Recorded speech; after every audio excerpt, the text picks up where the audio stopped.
За нөгөө Балдангийн өвөлжөө шатсан жил төрсөн гэдэг шиг 2024 оны 5 сарын 2-ны өдөр улсын хурлын 37 дугаар тогтоол гарчээ. За энэ бол Монгол улсад хүний эрх чөлөөний байдлын талаар 23 дахь илтгэлийн дагуу тогтоол гарсан байна. За бид нар өнөөдөр дахиад тогтоол батлах гэж байна. Гэхдээ энийг би хэрэгжинэ гэдэгт огт итгэхгүй байна л да. Яг тэгэхээр энэ 23 дахь илтгэл нь хүний эрүүл аюулгүй орчинд амьдрах эрхийн талаар гарсан байхгүй да. Энэний Б хэсэгт нь агаар ус хөрс орчны бохирдлыг бууруулах бодлогыг сайжруулах тандалт судалгаа хийх гэсэн байна.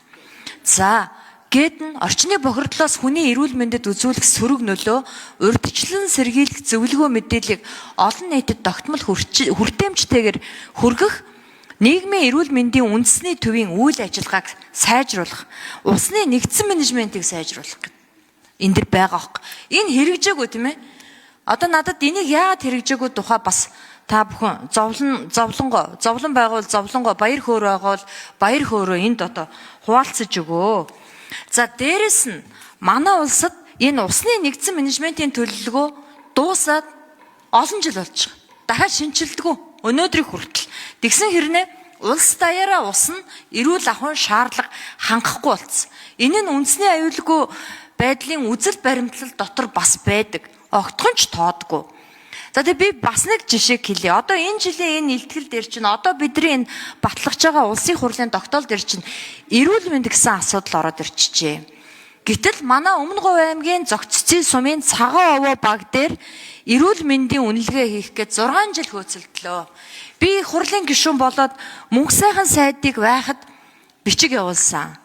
Нийгмийн эрүүл мэндийн үндэсний төв гэж байгууллага байдгийг. Өдөж байгаа юм шиг 96 сая төгрөг нэгсэн. За энэ 96 сая нь штэ. Эрүүл мэндийн яамны ёс зүйн хорог хуралдуулахад 750 мянган төгрөг хэрэгтэй гэж цайкопений зардал. Ингээд өчнөө мөнгө нэхнэ. За ингээд 2 жил хөөцөлдөөд Бачугар сайдын үе ирлээ. Чин бүрэн сайдын үе дууслаа. Бачугар сайдын үе ирлээ. Дахиад нөгөө бичгээ явууллаа. Гэсэн чинь өнөөдөр 250 сая төгрөг өгчвөл эрүүл мэндийн үнэлгээг нь хийгээд өгье гэж байгаа байхгүй юу? Яагаад ингэж байгаа? Яагаад энэ ёс зүйн хорооны 15 хүн хуралдахад цайкопоны төлбөр нь 3 сая 200 мянган төгрөг болдгийм бэ? Ийм байгаад бид нар өнөөдөр хүний эрхийн үндэсний комиссийн илтгэлийг хилцээд эрүүл мэндийн талаар бид нар улсын хурлаар тогтоол гаргана гэд том яриа суумааргүй байгаа байхгүй юу? Яагаад энэ бүхэн чи хэрэгждэг юм бэ? Хурлын дарга бид нар одоо өнөөдөр энийг гаргаад яах юм? Дээрэс нь одоо сая бум очир гишүүн ярьж байгаа. Бид хоёрыг ижлэхэн хууль. За нэмж 1 минут. Мөнгө цэглэж шүү. Нөлөөллийн бүсийн тухай хууль санаачлаад одоо бичээд тандал судалгаанд дуусаа одоо яг бичиж байна. Зогццын сумын би сая хэд хэдэн малчин айлаар ороод ирлээ. Нүүлгэн шилжүүлэлтэнд өртцсөн. Мөнгөний өгнө гэж байгаа. Нүүх газар байхгүй. Танд 100 сая төгрөг өгье.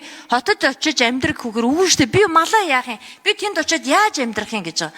Малчт нь өнөөдөр нутгаасаа хөөгдөд нүүх газаргүй болцсон. Энэ ч бас хүний эрх чөлөө. Тийм үү? Тэгээ одоо надад яагаад энэ тогтоолууд чинь хэрэгждэггүй гэдгээ тайлбарлаад өгөөч.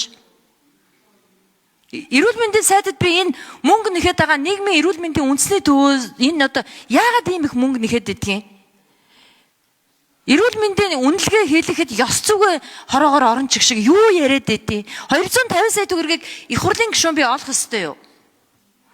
Бачугар сайд энэ дэр надаа хариу тайлбар энэ хүмүүсээс авч өгөөрэй.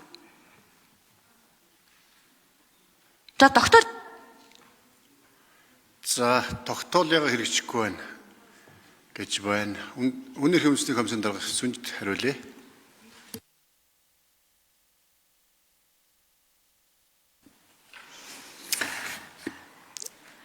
Эрхэм гишүүдээ энэ хүний эрхийн үндэсний комиссийн өөрийнх нь үүрэг болвол хүний эрх чөлөөний тулгымцсан асуудал дүн шинжилгээ хийгээд нотлохоо баримттайгаар улсын хурал танилцуулах үүрэгтэй.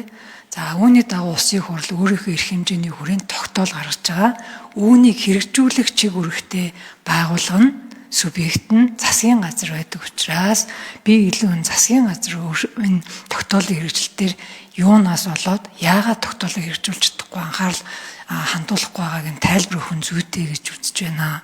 Бид сайн дураараа нэгэнт одоо хүний эрхийн асуудлыг тулгамдсан асуудал байна, зөрчил байна. Шийдэх ёстой асуудал байна гэж дүгнсэн учраас энэ тогтоол хэрэгжихгүй байна гэдгийг араас нь бид нэр өөрсдөө гишүүний зөвлөмж өгдөг, хэлэлцүүлэг хийдэг, үнэлгээ гаргадаг нэг ийм байдалтай явд юм аа. Тэгэхээр засгийн газраас би хариулт авах нь зөв болов уу гэж бодож байна.